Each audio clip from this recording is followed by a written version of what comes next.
Thanks for joining me again for a study in the Gospel of Luke. But it's Christmas time. And so we're going to jump from chapter 17 all the way back to chapter 1 and look at the beginning of the story. In the first 4 verses of chapter 1, Luke tells us that he's essentially going to write a biography about Jesus, that is historical and correct and presented so we can understand it. But something amazing happens. In that first chapter of the biography, which is Luke chapter 1, it's really not about Jesus at all. It's about his cousin, John the Baptist. I begin to recognize an obvious principle.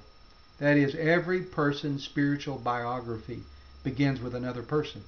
Dr. Kinlaw used to say, every man's salvation begins with another man. The angel of the Lord said to Zechariah, John's father, that he would be a man that would prepare the way for a people that are prepared. I love that language. Beginning to understand that John the Baptist is a transition character. He's the last Old Testament character and the first character of the New Testament. He is literally the Advent character in the Christmas story. He finds the identity for his mission and ministry in Isaiah chapter 40, and there we find direction as to how we can be transition characters. And that is, we need to speak tenderly and tell Jerusalem her sins have been atoned for, and tell those around us Jesus has paid the price. We also need to recognize we don't need to spend our energy trying to get people to come to Jesus, but really announcing that Jesus has come to them. It's a wonderful challenge that we too would go to a people who have been prepared with the good news of Jesus.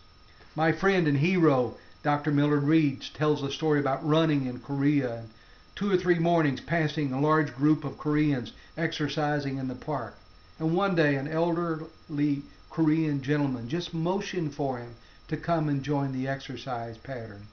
Dr. Reed made a spiritual analogy and said, many times all it takes is a grunt to invite people in.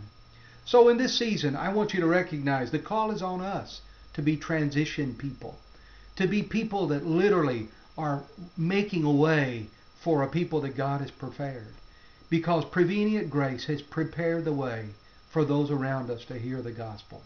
This Sunday we passed out 750 packages to our nearest neighbor, and one of the young men in our church was in charge of that whole project. And as David promoted it among our congregation, he said, someone may be waiting on us.